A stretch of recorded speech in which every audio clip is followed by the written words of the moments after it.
Welcome to Fresh Takes on Tech. As regular listeners to the program know, fresh produce is global, fast moving, and increasingly complex. Weather, trade, inflation, and shifting consumer behavior all collide at once. Today, I'm joined by Rachel Blake, Manager of Global Intelligence at International Fresh Produce Association. Rachel leads the work behind IFPA's Global Intelligent Engine, which helps members turn complex global signals into clear, usable decisions. We'll talk about why this matters now, what the engine actually does, and how members are using it to make faster, more confident decisions. Welcome, Rachel. Welcome back, Rachel. Well, thank you, Vonnie. Happy to be here. Great. Yeah, you've moved things along since you've been here. So I'm great. We can check back in with you and find out what's going on. Yeah, So absolutely. let's start with the basics. What gap did you see in the industry that led to building the global intelligence engine? I think it was really kind of where we saw an opportunity to use artificial intelligence, which, of course, exploded in the last few years. It's been around for a long time, but certainly the consumer use of AI has really blown up and people are getting more familiar with it. And it's really kind of unlocked a lot of potential in how we deliver data and content.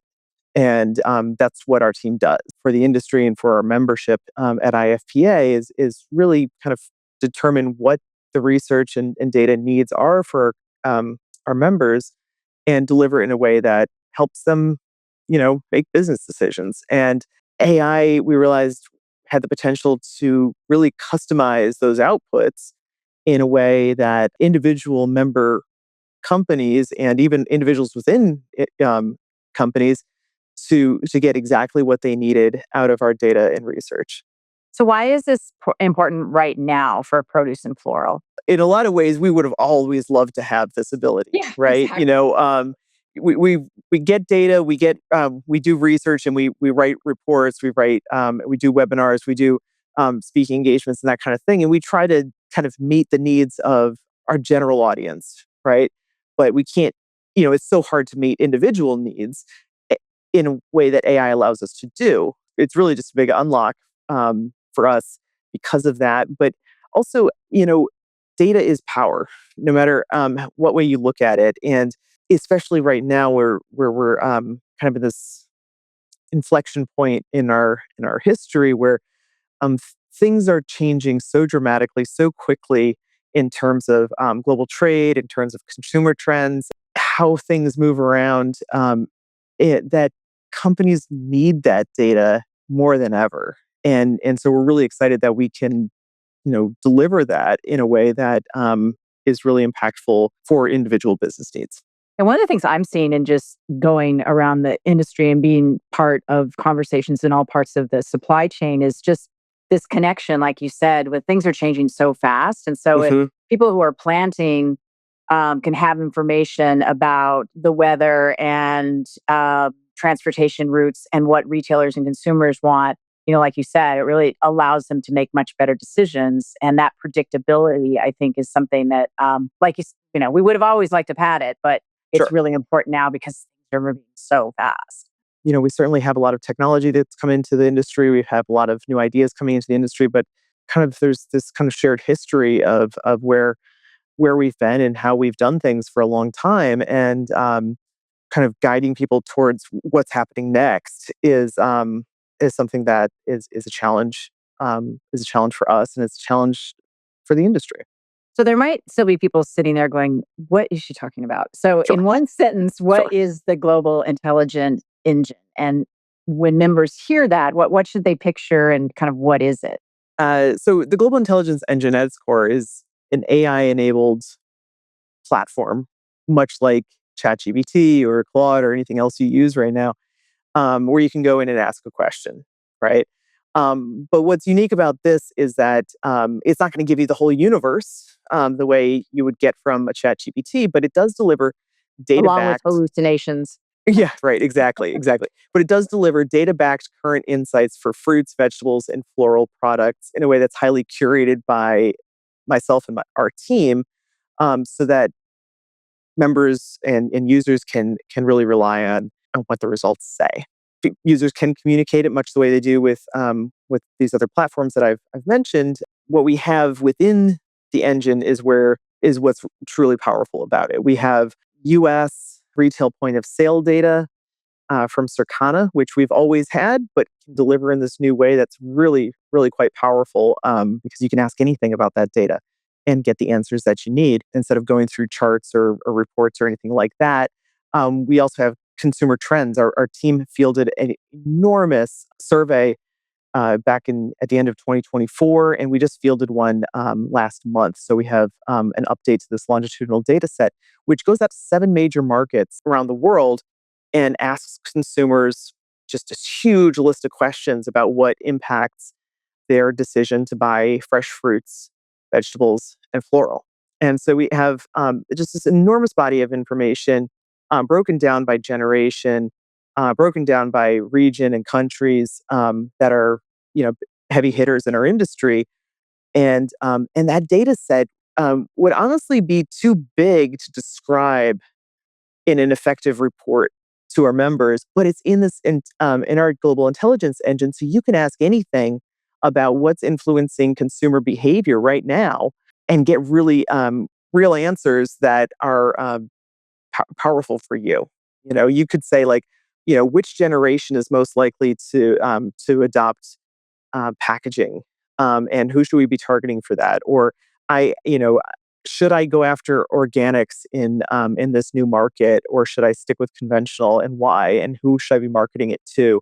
So there's that consumer behavior, that's consumer trend information that's honestly proprietary to IFPA, and is available through this tool as well. We also have kind of select hub and spoke models for import export flows on our top 20 fruits and vegetables, production patterns, and we're just adding more and more data as we move forward, as well as kind of foundational information that we've always shared with our members, such as food safety information, PLU code, all that whole database is in there, and all of the work that we do in policy, sustainability, I said food safety. So all of that kind of IFPA specific information is in there as well.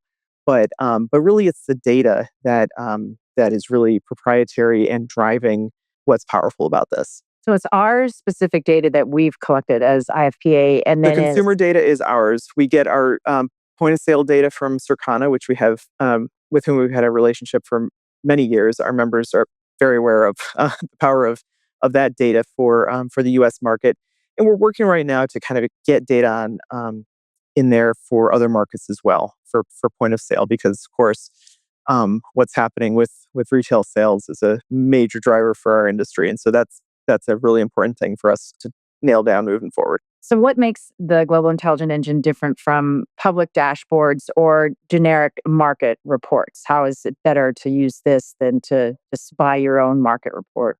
Oh, you can. Sure. Go buy your market report, but this gives you a really great place to start. And also that consumer behavior, that data that I mentioned around fresh produce and floral, that doesn't really exist outside of the data that we've collected. And we did that. We've been doing that work because we realized like how powerful that would be for our members to understand what's driving consumers. So these data sets they all sit in wherever they sit.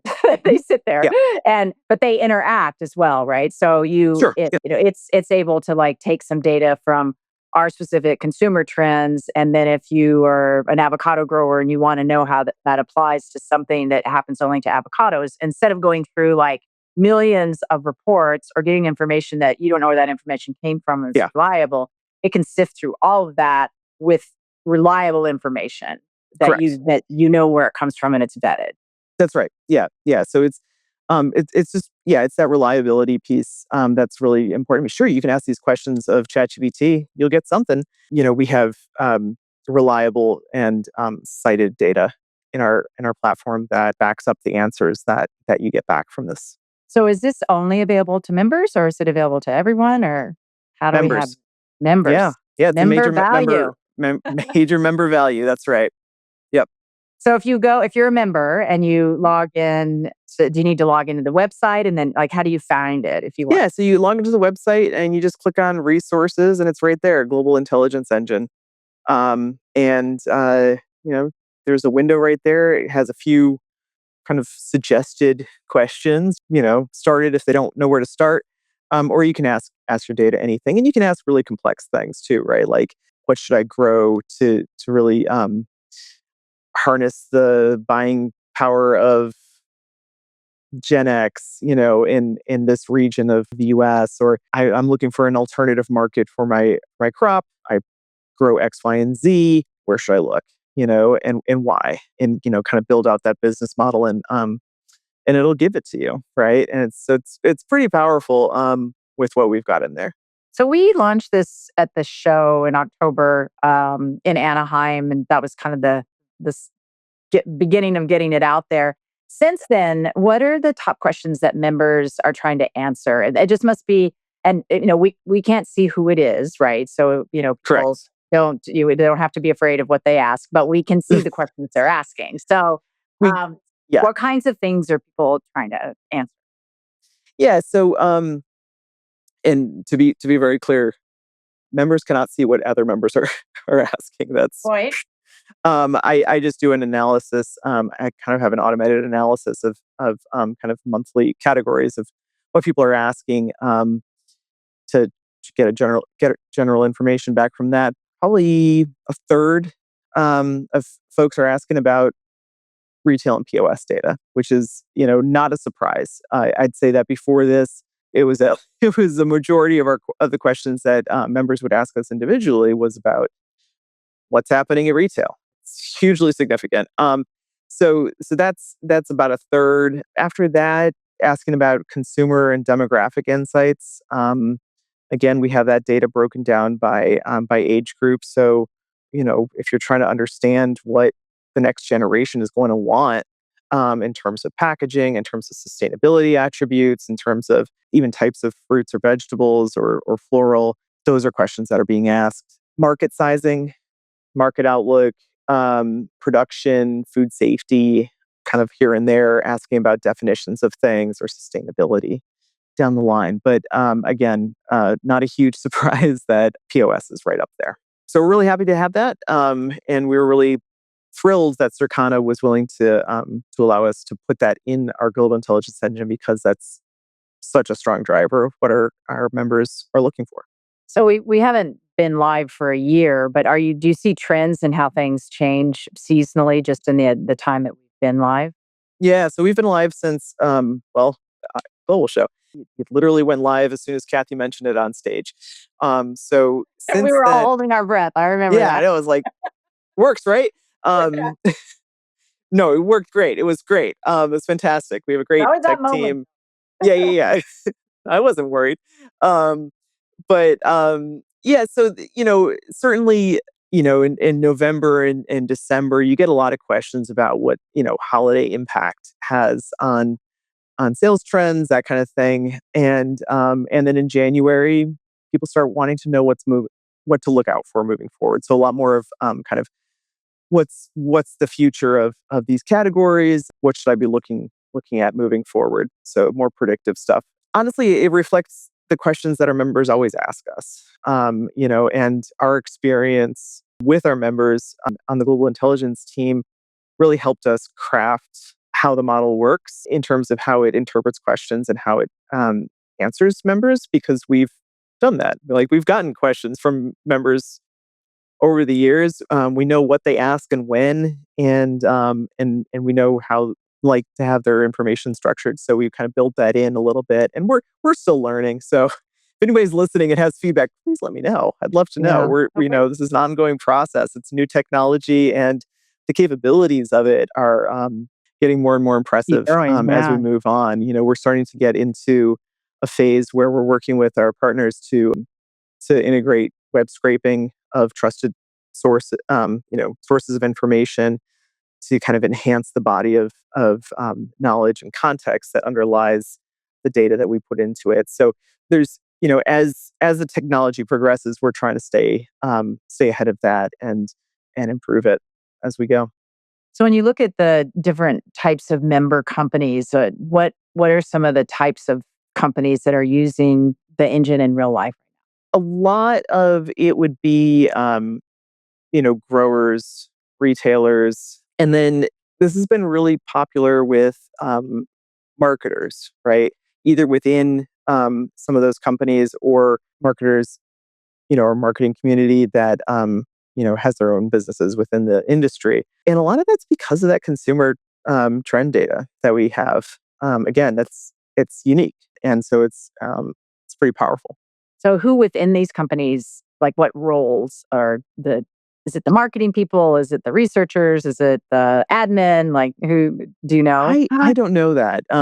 There's I we don't have a direct way to track who's asking what Uh-huh. at this point, and we kind of try to keep a level of privacy for users. But I can kind of pull from the types of questions being asked, kind of a general idea of what those roles might be. And again, marketing is a big one. Yeah, data insights people, of course, and probably also in the mix are the retail and category management folks. I've been to a number of R&D, agriculture R&D meetings in the last couple of weeks. And I think one of the things that I get asked a lot is they're trying to understand consumer trends because, people who Hmm. are trying to breed for certain kinds of traits or use a certain kind of packaging. So I can imagine as those types of people become aware, it's that Yeah. other people make the decisions, but it's good for them to know as well. And so it's such an easy way for them to, just say, well, what are these consumers doing? I feel like we haven't really shown off enough about our consumer tracker because it's super powerful. And, internally we use it constantly because it helps us understand how to, segmentation when we're putting out research pieces. It's most of what I talk about in any webinars where I'm talking about, what's happening in retail globally.